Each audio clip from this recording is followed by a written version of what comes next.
कर जोरूं विनती करूं, धरूं चरण पर शीस। गुरु राम देवानंद जी महाराज ने दियो नाम बख्शीस। कोटि कोटि सिजदा करूं, कोटि कोटि प्रणाम। चरण कमल में राखियो, मैं बांधी जाम गुलाम।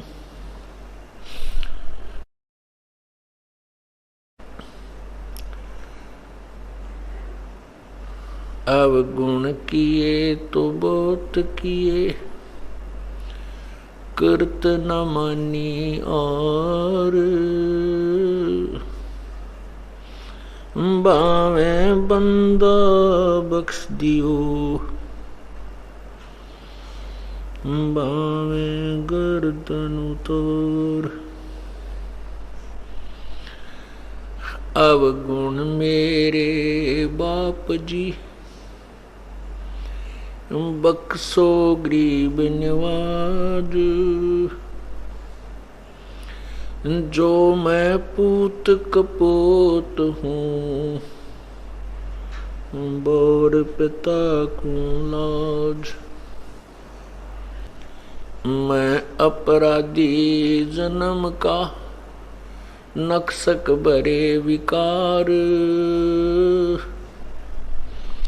तुम दाता दुख भंजना, मेरी करो संभार। जय इब कै सतगुरु मिले, सब दुख आँखों रो।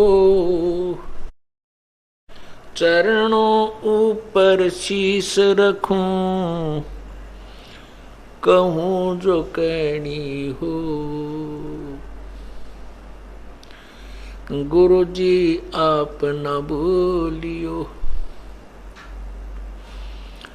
चाहे लाख लोग मिल जाएं।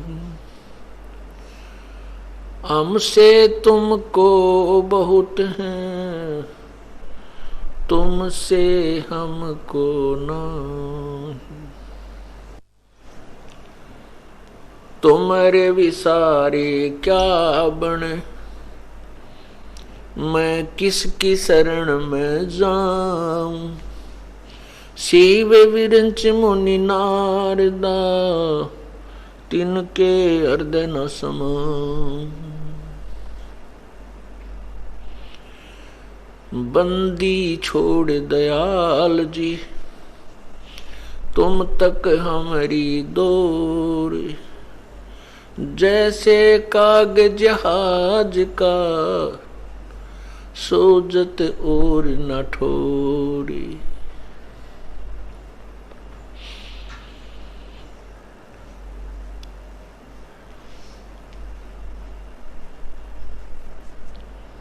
परमपिता परमात्मा, सारी सृष्टि के रचनहार, कुल के मालिक कबीर साहेब, कबीर देव बंदी छोड़ की असीम रजा से आज हम इस सत्संग के अंदर एकत्रित हुए। उसी परमेश्वर की असीम कृपा से ही ऐसे शुभ समागम किसी पवित्र स्थल पर हुआ करते हैं।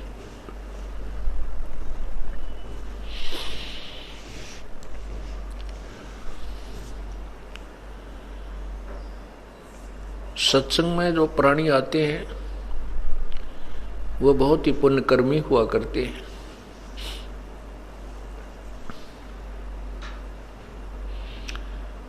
परमात्मा पूर्ण ब्रह्म सारी सृष्टि के रचनहार कबीर देव जी स्वयं ही हमें बताते हैं, समझाते हैं कि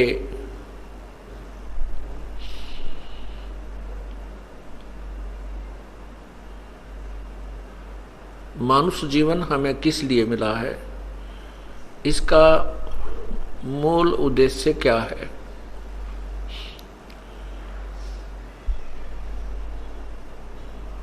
और वो फिर सत्संग के अंदर ही उसकी जानकारी दी जाती है। सत्संग में जो पुण्यात्मा आती हैं, जो संत का संग करती हैं, विचार सुनते हैं, वो बहुत ही पुण्यकर्मी होते हैं। उनको परमात्मा का विशेष सहयोग प्राप्त होता, तभी वे सत्संग तक पहुंच सकते हैं। अन्यथा काल भगवान ने हमारे ऊपर एक कर्मों का बंधन बांध रखा है।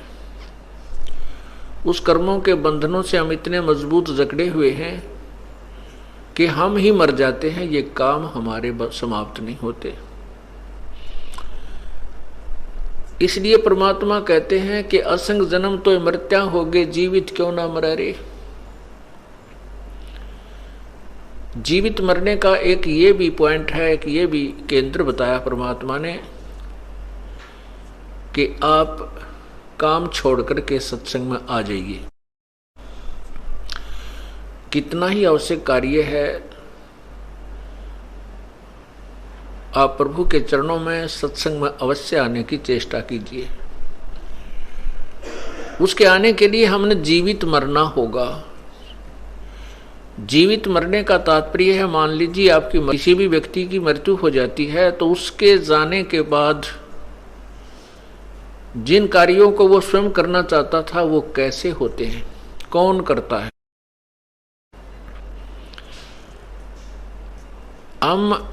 वो तो सदा के लिए मर जाता है, फिर नहीं उस परिवार में आता।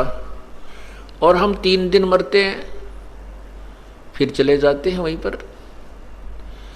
तो उस दौरान जो काम होगा आपका, वो परमात्मा करता है या नहीं करता है। हिम्मत सी करनी पड़ेगी। प्रारंभ में तो ये थोड़ा कष्टदायक लगता है, और फिर उसके पश्चात तो आपके ऊपर परमात्मा की नित प्रतिदिन नई नई मेहर होंगी, नई नई कृपा होगी, नए नए चमत्कार होंगे। फिर आपका दृढ़ विश्वास होता चला जाएगा।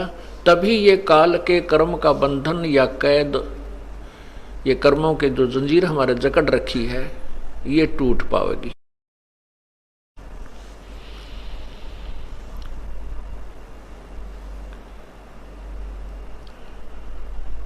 इस काल ने तो हमें ऐसा भ्रमित किया हुआ है कि हम सोच भी नहीं सकते। हमारे ऊपर इतना दबाव दे रखा है। हमें ये पता भी होता है कि हमें हमारी मृत्यु होनी है, लेकिन हम इस अटकल पर अटके हुए हैं कि अभी नहीं मरना है हमने, क्योंकि हमारी आयु अभी इतनी है। और मरने के लिए आयु 100 के आसपास चाहिए हो जाती है। हम 100 वर्ष तो जिएंगे, या 100 से ऊपर भी चले जाते हैं। जो 80-90 के हो गए हैं, उनको भी अटकल है कि अब शायद 100 तो पूरा हो ही जाता है, 100 वर्ष तक हम जीवित रहेंगे। वो तो अच्छी बात है। परमात्मा कहते हैं, साथी हमारे चले गए, हम भी चालनहार, और कोई कागज में बाकी रह रही तात लागरी वार। तो ये कागज ना जाने कहाँ पूरे हो जाएं, बस में पूरे हो जाएं, किसी विशेष कार्य के लिए गए हैं, रास्ते में पूरी हो जाते हैं कागज, तो वहीं समाप्त हो जाएंगे, घर तक नहीं पहुंच पाएंगे। और जिन कामों को हम अत्यावश्यक मान रहे हैं और सत्संग को एक सेकेंडरी थिंग मान रहे हैं, एक एक्स्ट्रा जॉब मान रखी है हमने, तो वो तो हमारे साथ गए नहीं। और सत्संग में जो आए हुए जो पुण्य है, यहाँ ज्ञान ग्रहण किया है, इसके आधार से हमने जो शुभ कर्म किए हैं, वो हमारे साथ जाएंगे, वो सदा साथी रहेंगे। इसलिए कहते हैं, सत्संग की आधी घड़ी और तप के वर्ष 1000, तो भी बराबर है नहीं, कहे कबीर विचार। सत्संग में तो आधी घड़ी और तप के वर्ष 1000, तो भी उस आधी घड़ी सत्संग के तुल्य उसका पुण्य नहीं है। उसकी साधना, उसका जो है भक्ति कर्म नहीं बनता। क्योंकि तप से राज बनता है, सिद्धियां आ जाती हैं, राजा बन जाता है। और राजा फिर कितने उल्ट सुलट कार्य करता है, ये सर्वविदित है। राजा की वृत्ति केवल धन जोड़ने में लगी रहती है, या फिर अन्य बकवादे करने में, शराब पीने में, नाच गाने देखने में और 36 प्रकार की कुबद करने में ही उसका मन व्यस्त रहता है। और जो सत्संग में प्राणी आता है, आधी घड़ी भी उसने सत्संग सुन लिया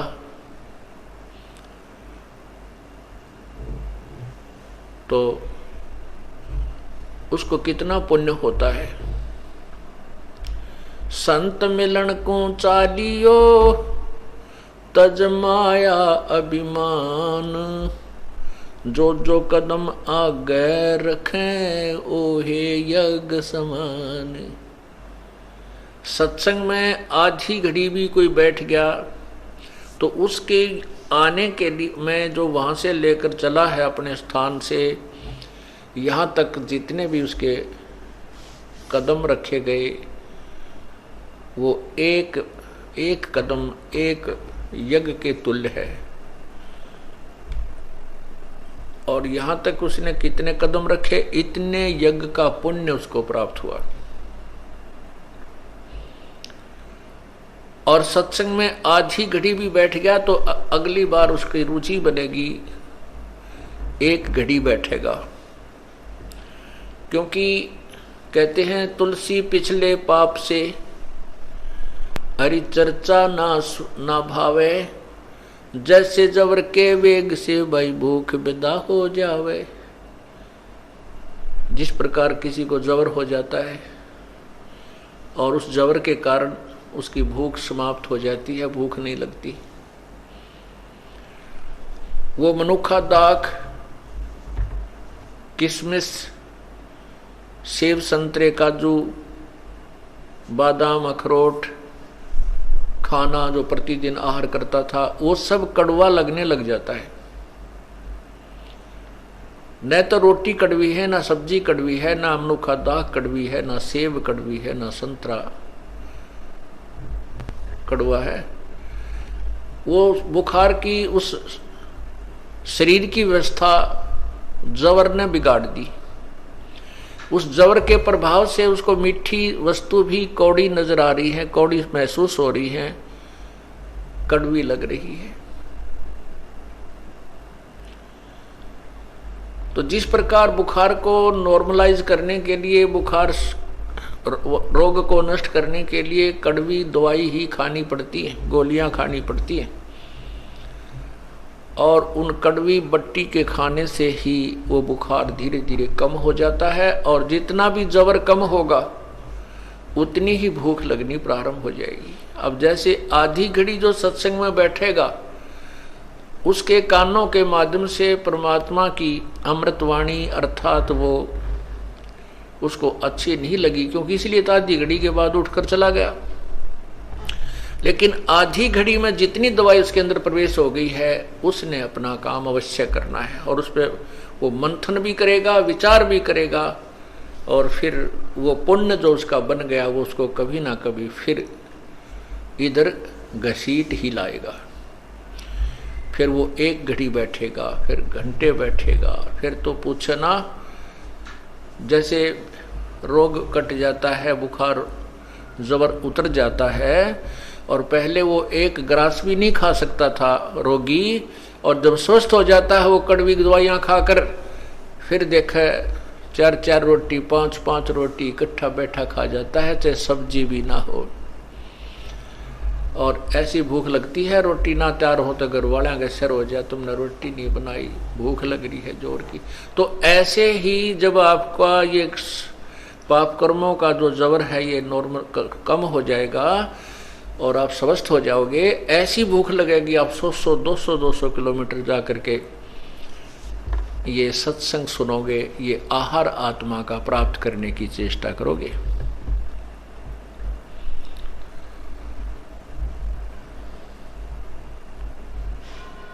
इसलिए परमात्मा कहते हैं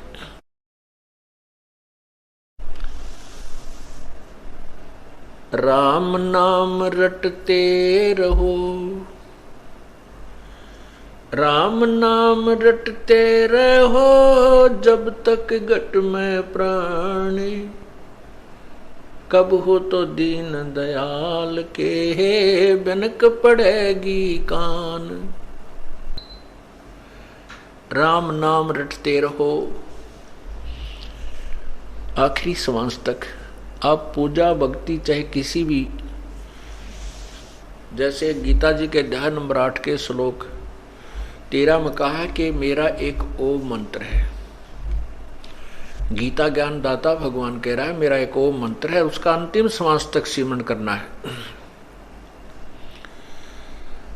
और जब शरीर छोड़कर जाता है उस नाम का सिमरण करते हुए तो मेरे वाली परम गति को प्राप्त होता है।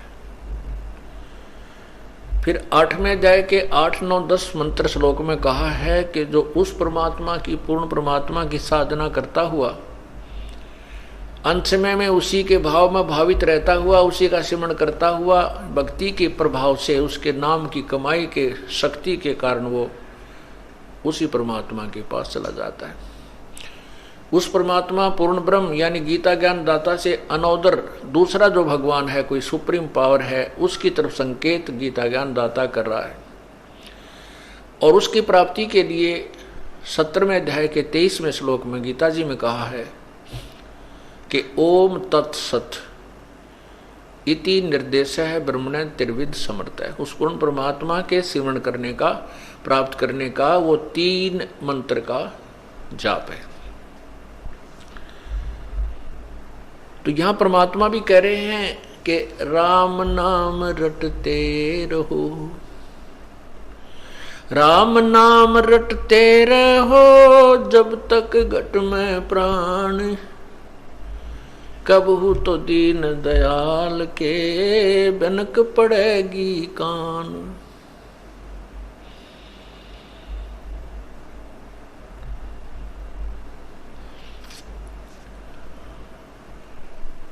परमात्मा हमें यही बताना चाहते हैं कि आखिरी श्वास तक जाप आपने करना है। राम नाम परमात्मा के मंत्र को कहते हैं। प्रभु का नाम, प्रभु का नाम, पूर्ण परमात्मा का जो प्रभु का नाम है वो 3 मंत्र का है। ओम तत्सत, ओम तो ब्रह्म का जाप है, तत् और सत ये सांकेतिक शब्द हैं। ये तत्सत तत्सत कोई जाप नहीं है।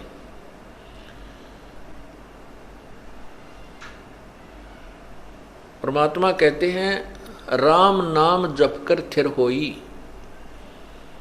राम नाम, परमात्मा का नाम जपकर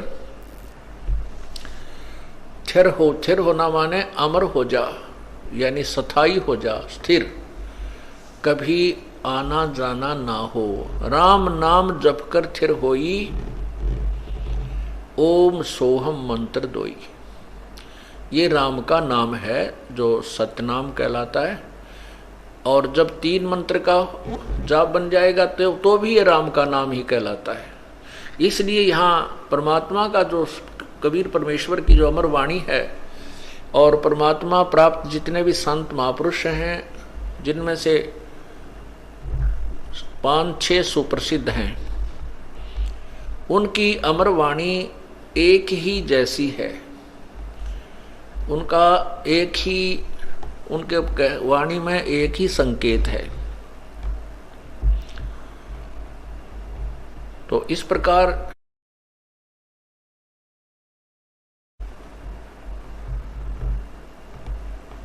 राम नाम के तरफ संकेत जो आता है संतों का, उस पूर्ण परमात्मा की तरफ है, पूर्ण राम की तरफ है। राम की परिभाषा क्या है? जैसे साहब कहते हैं, साहब कहते हैं। अब जैसे तहसीलदार भी साहब है और डीसी भी साहब है, कमिश्नर भी साहब कहलाता है, मंत्री भी साहब, मुख्यमंत्री भी साहब, प्रधानमंत्री भी साहब, राष्ट्रपति जी को भी साहब ही बोलते हैं। ये सभी साहब अर्थात राम स्वामी प्रभु कहलाते हैं। लेकिन इन साहबों के इन साबों की शक्ति में बहुत अंतर है। ऐसे ही हम जिस राम की तरफ संकेत करते हैं, परमात्मा, कबीर, परमेश्वर जी या उसको प्राप्त संत, तो वो उस पूर्ण राम की तरफ, पूर्ण परमात्मा की तरफ ही संकेत होता है। तो वहां उसी राम की तरफ संकेत कर रहे हैं, राम नाम रटते रहो, राम नाम रटते रहो, जब तक घट में प्राण, कब हो तो दीन दयाल के भनक पड़ेगी कान।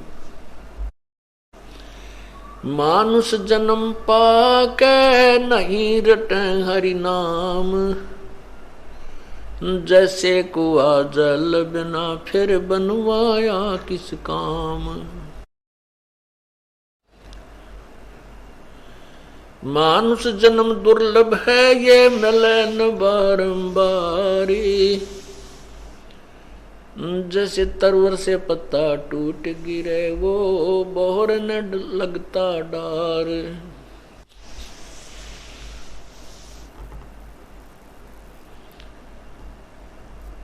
साथी हमारे चले गए हम भी चालन हार, कोई कागज में बाकी रह रही तात लगी है वार।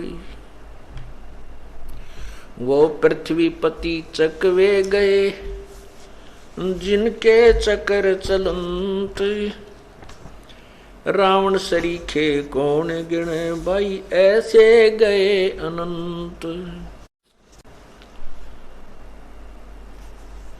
परमपिता परमात्मा, सारी सृष्टि के रचनहार कबीर परमेश्वर अपने सतलोक स्थल को त्याग करके यहाँ काल के लोक में आते हैं।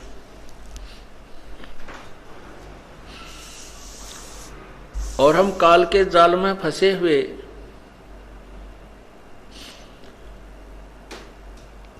अनजान प्राणियों को अपने निज घर की खबर बताते हैं, वो ज्ञान समझाते हैं। हम जब परमात्मा यहाँ आते हैं तो हम उनको एक सिंपल मैन मान लेते हैं, हम उनको एक साधारण मनुष्य मान लेते हैं, जबकि सभी सदग्रंथ गवाही दे रहे हैं वर्तमान में कि वो परमात्मा अपनी महिमा, अपने द्वारा रची हुई सृष्टि, अपने यथार्थ ज्ञान को, अपने पाने की विधि को स्वयं ही बताने के लिए आता है। और जिस समय वो परमात्मा एक अतिथि रूप में आता है, मेहमान रूप में आता है, तो उस समय हम उसको एक, क्योंकि वो अपने महिमा कविताओं के माध्यम से, शब्दों के माध्यम से, लोकोक्तियों के माध्यम से, काव्य के माध्यम से वर्णन करता, तो हम उसको कवि की उपमा दे करके एक कवि कह करके छोड़ देते हैं। इसका प्रमाण है ऋग्वेद मंडल नंबर 9 सूक्त नंबर 96 और मंत्र नंबर 17 से लेकर 20 तक अलग अलग बिल्कुल प्रमाण दिया है कि वो परमात्मा तीसरे मुक्ति धाम में रहता है, और वहां से चलकर जब वो यहाँ प्रकट होता है, वो अपनी महिमा की वाणी, कबीर वाणी, वो कबीर वाणी बोलता है, और उसकी जिस कारण से वो एक प्रसिद्ध कवि की उपाधि प्राप्त करता है। लेकिन वो होता है पूर्ण परमात्मा, वो पूर्ण परमात्मा ही होता है, और वो परमात्मा तीसरे मुक्ति धाम में रहता है। अर्थात एक प्रथम लोक है ये ब्रह्म का 21 ब्रह्मांड, दूसरा धाम, दूसरा लोक वो परब्रह्म का 7 शंख ब्रह्मांड, और तीसरा सतलोक है जिसके अंतर्गत सर्व ब्रह्मांड आते हैं। उस तीसरे मुक्ति धाम में परमात्मा रहते हैं। वो परमात्मा जब आता है तो हम साधना सभी गलत कर रहे होते हैं, क्योंकि काल भगवान ने काल भगवान ने अपने नकली दूत भेज करके सभी श्रद्धालुओं को शास्त्र साधना के ऊपर आरूढ़ किया हुआ होता है, और शास्त्र विधि को त्याग कर जो मनमानी पूजाएं करते हैं, मनमानी साधनाएं करते हैं, वो गीता जी अध्याय नंबर 16 के श्लोक 23 में कहा है कि जो शास्त्र विधि को त्याग कर मनमाना आचरण करते हैं उनको न तो कोई सुख होता है, न उनकी परम गति होती है, और न ही उनकी कोई सिद्धि भी प्राप्त नहीं होती है, उनका कोई कार्य सिद्ध नहीं होता, अर्थात व्यर्थ। इसलिए गीता जी अध्याय नंबर 16 के ही श्लोक 24 में कहा कि अर्जुन, इसलिए तुझे भक्ति करने में जो कर्म त्यागने हैं, अर्थात जो साधना तू कर रहा है वो नहीं करनी चाहिए, या करनी चाहिए वो शास्त्रों से ही कंपेयर कर, सदग्रंथों से तुलना कर, किसी के कहने पर विश्वास मत करना, और जो संत सदग्रंथों के अनुसार साधना बताता है उसी की बात पर विश्वास करना। इसलिए तेरे लिए शास्त्र ही प्रमाण है। पुण्यात्मा, परमेश्वर कबीर परमेश्वर अर्थात पूर्ण ब्रह्म प्रत्येक युग में प्रकट होते हैं, और वो इस काल के जाल को समझाने का प्रयत्न करते हैं। सतयुग में भी आते हैं, त्रेता में भी आते हैं, द्वापर में भी आते हैं, और वो कलयुग में भी आते हैं। सतयुग, त्रेता, द्वापर में जब परमात्मा आते हैं तो बहुत ही कम व्यक्ति उनकी बातों पर विश्वास कर पाते हैं, क्योंकि उस समय इतना घोर कष्ट नहीं होता, और उन पुण्यात्माओं के पिछले पुण्य बहुत अच्छे होते हैं, वो ऐसे अपने जीवन को ठीक ठाक व्यतीत कर जाते हैं। इतनी परेशानियां नहीं होती जैसे आजकल देखकर रोग कितने भयंकर हो जाते हैं, असाध्य रोग हैं। वैज्ञानिक लोग एक रोग की कंट्रोल करने की तैयारी करते हैं, कुछ निकट पहुंचते हैं तब तक कोई एक और नया तैयार हो जाता है। तो वर्तमान में परमात्मा ने जो 600 साल पहले कहा था कि एक समय जो भक्ति युग आएगा उस समय इन सभी प्राणियों को पार करेंगे। सतयुग, त्रेता, द्वापर में परमात्मा की वाणी पर बहुत कम विश्वास करते हैं, क्योंकि हम जो संस्कृत बोलने वाले महर्षि जो तप करते हैं, हठ योग करते हैं, ऐसे आकड़ कर बैठे रहते हैं, हम उनको ही साधक और संत और पहुंची हुई आत्मा मानते रहते थे। उन पुण्यात्मा जो साधना करते थे, वो जो वेदों के मंत्रों का बार बार रिपीटिशन करते रहते हैं, उससे सिद्धियां आ जाती हैं, और सिद्धियों से वो किसी का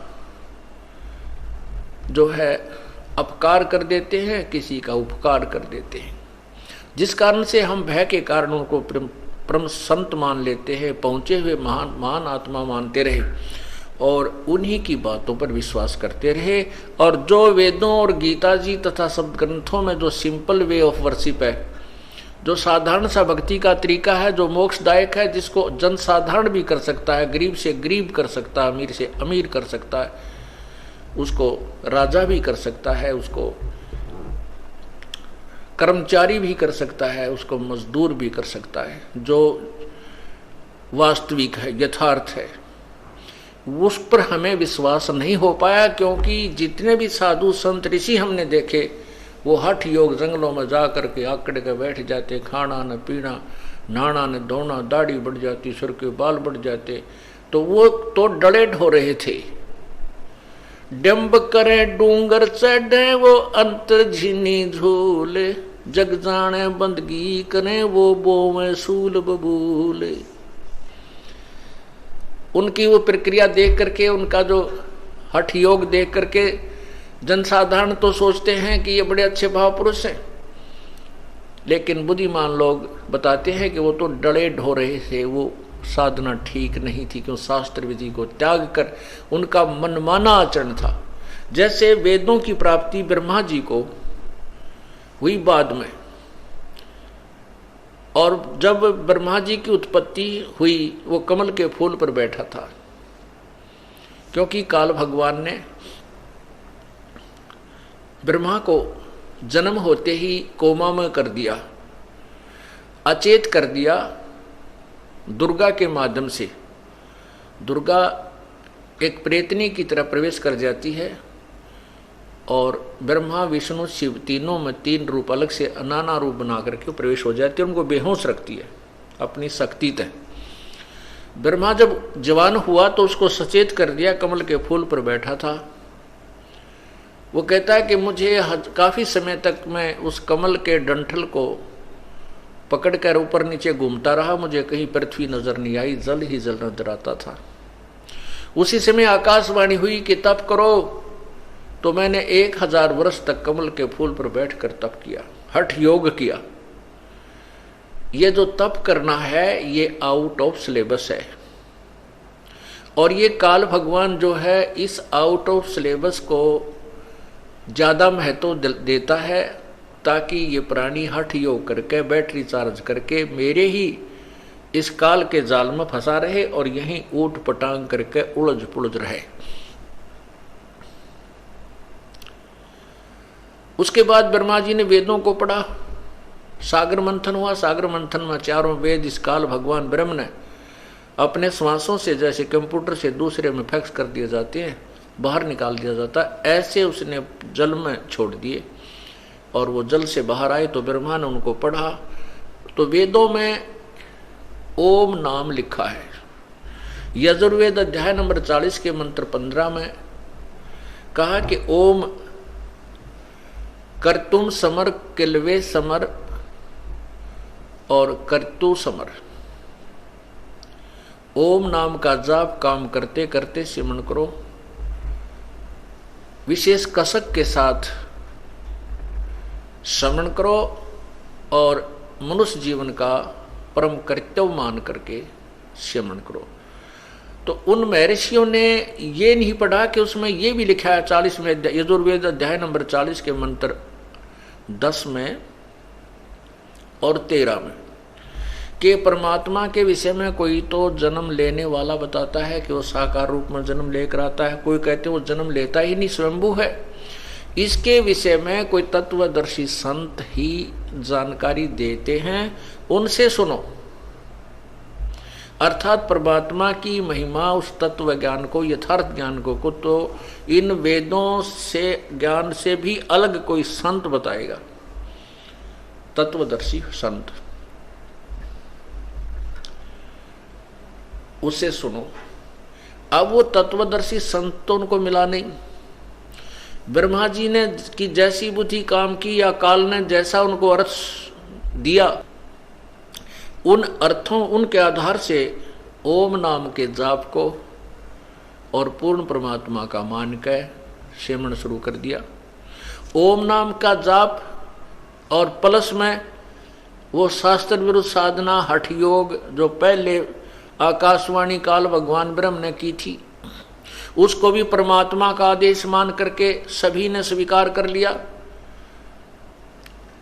इस प्रकार शास्त्र विरुद्ध साधना पर हम ज्यादा आरूढ़ हो गए, क्योंकि नाम जाप करने लग जाओ,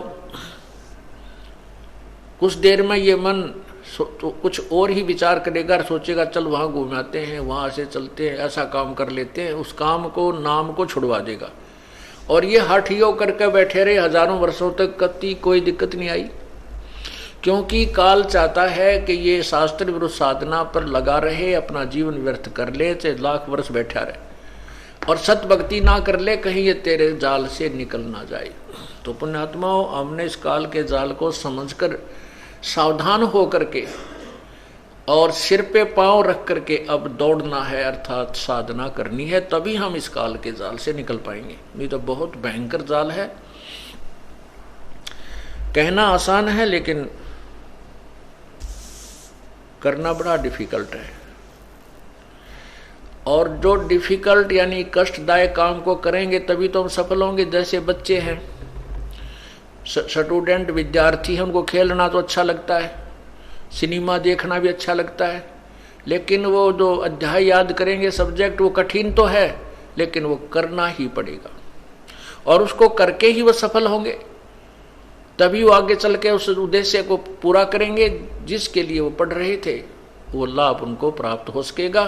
इसी प्रकार आपने यही सिलेबस ही करना होगा। सिलेबस से बाहर नावल पढ़ना भी व्यर्थ है। ऐसे ही जो सत साधनाएं हैं, सत्संग है, सच्चा ज्ञान है, इसी को सुनना है, यही साधनाएं करनी है। और दूसरी चाहे हमने अच्छी भी लगे, क्योंकि वो तो नावल हैं, वो नहीं पढ़ने। अर्थात हमने अपने सिलेबस के अंतर्गत ही रहना है और वही स्टडी करनी है। अर्थात जो शास्त्र हमारे बताते हैं उतना ही हमने अभ्यास करना है, उन्हीं की कथाओं को सुनना है, उसे बाहर का कोई ज्ञान ग्रहण नहीं करना है। वो लोक वेद है, उस लोक वेद को त्यागना है। हमने इस यथार्थ वेद को, स्वसम वेद को ग्रहण करना है। तो काल भगवान चाहता है कि ये सत साधना ना करके और ही डलेट होता रहे।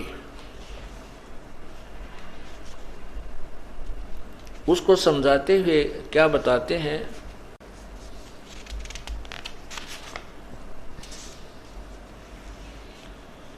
भाई दर्द बंद दरवेश है बेदर्द कसाई, दर्द बंद दरवेश है बेदर्द कसाई, संत समागम कीजियो तज लोक बढ़ाई।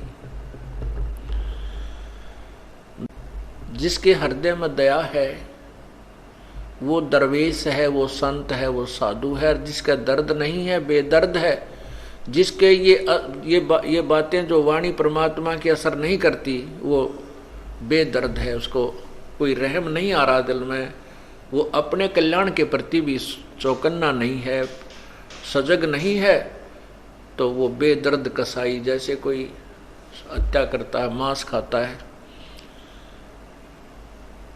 और उसको दर्द नहीं होता कि तू क्यों ऐसा जुल्म कर रहा है। इन सभी जो क्रियाएं वो करते हैं और जिसको विपरीत करते हैं उनके बारे में बताते हैं। दर्द बंद दरवेश है बेदर्द कसाई, भाई संत समागम कीजियो तज लोक बढ़ाई। संत समागम कीजियो, संतों के पास जाइयो, सत्संग सुनियो, लोक बड़ाई को छोड़ करके, चाहे तू कितना बड़ा पोस्ट पे है, चाहे कितना बड़ा मंत्री है, मिनिस्टर है, ये तेरे पिछले पुण्य है बालक। ये पिछले जन्म जन्मांतर के पुण्य कर्मों से आपकी बैटरी चार्ज है और फिर पुनः चार्जर नहीं लगाया, अर्थात सत साधना नहीं की, तो आपके पूर्व जन्म की जो कमाई है वो समाप्त हो जाएगी। जैसे इन्वर्टर की बैटरी डिस्चार्ज हो जाती है तो एक ही समय सब क्रियाएं, सब लाभ समाप्त हो जाते हैं। ठीक इसी प्रकार जिसमें आपके पुण्य समाप्त हो जाएंगे, न तो आपका राज्य रहेगा, ना वह पोस्ट रहेगी, ना आप रहोगे।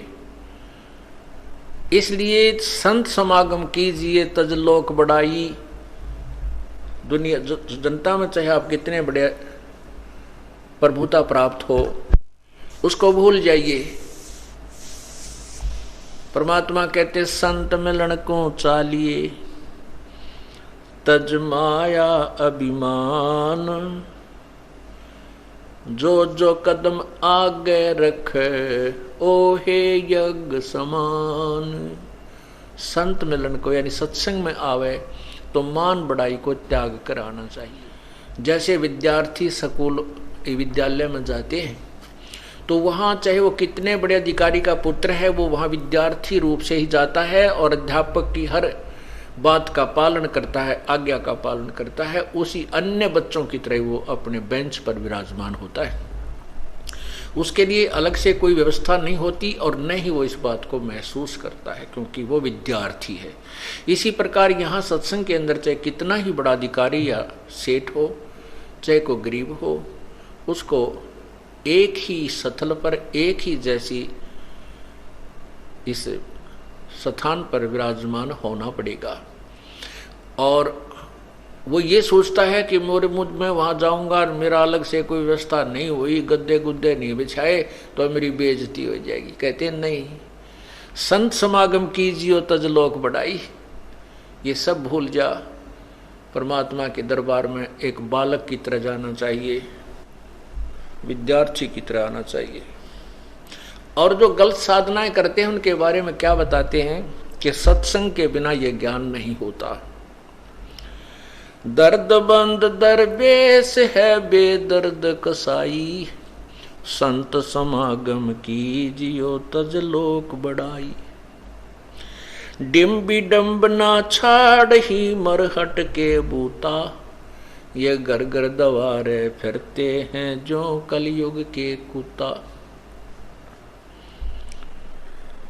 शास्त्र विधि को त्याग कर जो साधना करते हैं उनके विषय बता रहे हैं कि डिम्भी डम्ब न छाड़ ही, डम्ब माने पाखंड, डिम्भी माने पाखंडी, ये अपने पाखंड को स्वार्थवश नहीं त्यागते।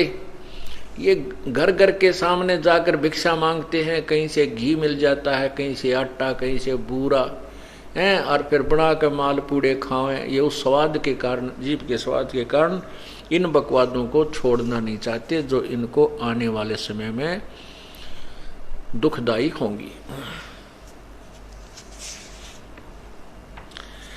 डिम्ब करें डूंगर चढ़े तप होम अंगीठी, ये पंच अग्नि पाखंड है या मुक्त वसीठी।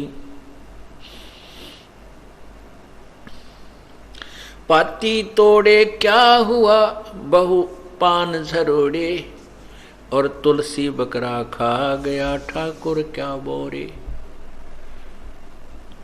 क्या बताते हैं कि डंब करें, पाखंड करते हैं, ऊंचे स्थान पर बैठ जाते हैं और 5 दूने लगाकर उनके बीच में विराजमान हो जाते हैं। सीधे साधे भोली आत्माएं जाते हैं, साधु संत समझकर उसके ऊपर ना जाने कितना दान अर्पण कर देते हैं। वो अपना भी कर्म बिगाड़ रहा है और उन भोली आत्माओं को भी गुमराह करके उनके धन का दुरुपयोग कर रहा है, उसका भी पापी बन रहा है, दोषी बन रहा है।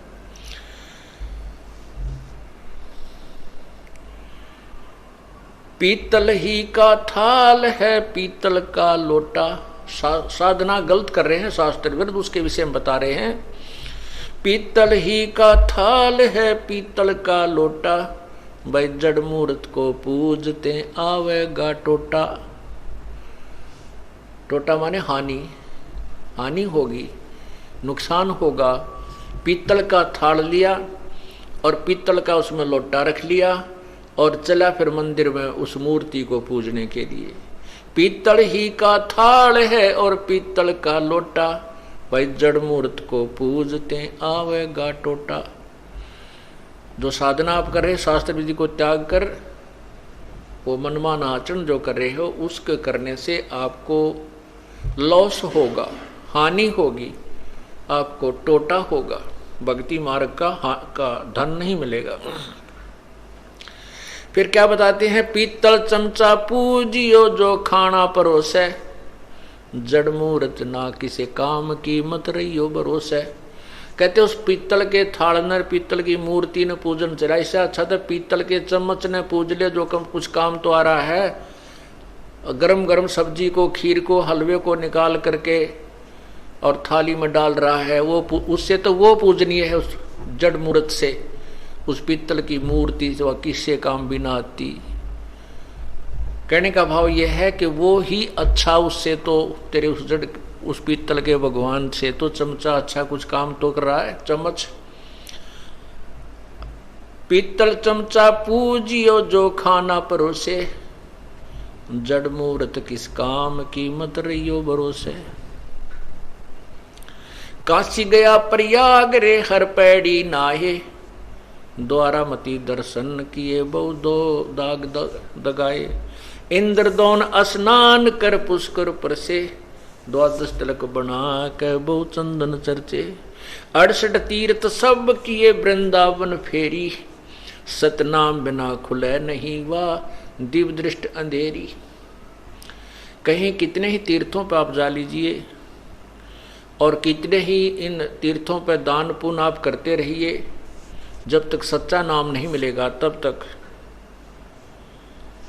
तेरी वो दिव्य दृष्टि नहीं खुलेगी। परमात्मा पाने का मार्ग, वो दूरबीन नहीं आपको प्राप्त होगी।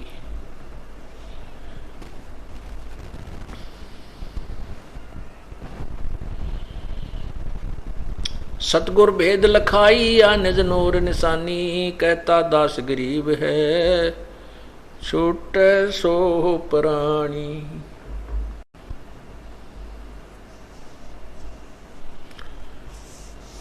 अब जिन्होंने सत साधना की उसके बारे में बताते हैं कि नाम के महत्व को आपको समझाता हूं। परमात्मा कहते हैं अपनी वाणी में, सुनो महात्म नाम का मुजर चलवाई,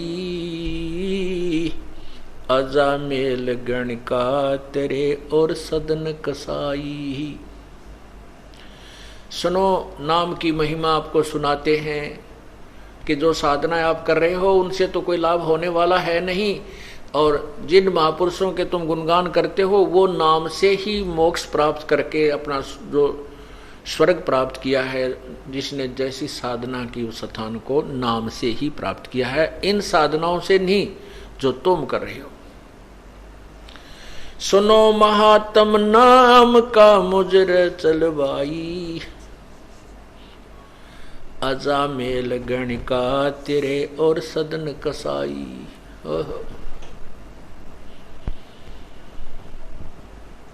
वाल्मीक ब्रह्मलोक को गए नाद बजाई, शंख पंचायन बाजिया पंडो यज्ञ रचाई। मरते गौ जवाई जहाँ सिकंदर आए, ऐसा अचरज की ना दूध के देग बराए। रोटी तमर लंग की खासात पादशाही दीनी, धर्मदास उधार या था शिष परवीनी। रंका बंका तिर गए और सेऊ सूचा, सम्मन कर सतगुरु गए उनसे कौन ऊंचा। सूजा से ना पीपा तेरे और नानक नामा, दना भगत से उदरे पहुंचे सतधामा। दरु प्रहलाद स्वर्ग गए और जनक विदेही, धर्मराय की बंद तोड़िया सुख दे संग लेही।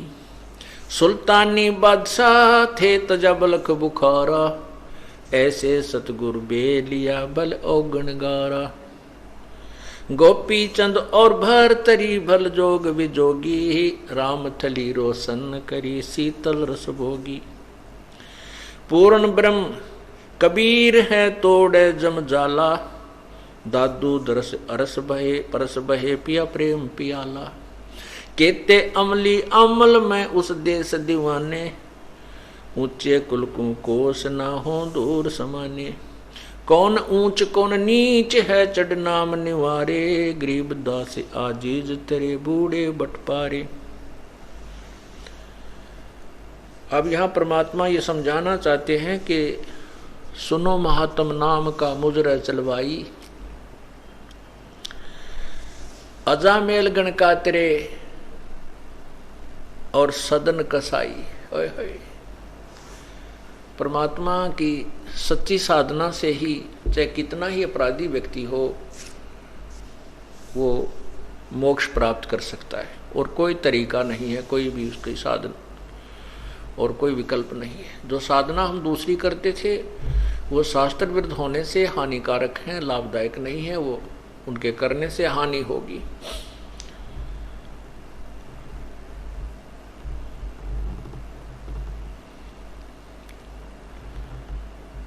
जैसे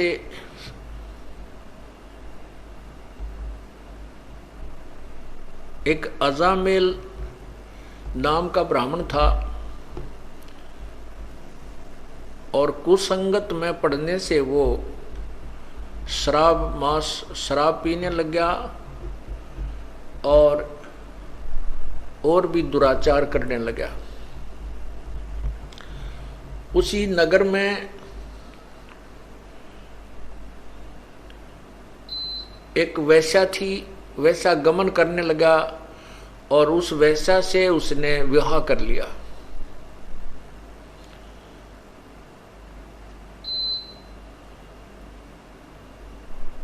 जिस कारण से ब्राह्मण समाज ने उसको अपने जाति से निकाल दिया और गांव से भी बाहर निकलने का आदेश दे दिया नगर से। तो उसने नगर से आधा 1 किलोमीटर दूरी पर जंगल में जाकर के अपना स्थान अलग से बना लिया और अपनी पत्नी के साथ वहां रहने लग गया।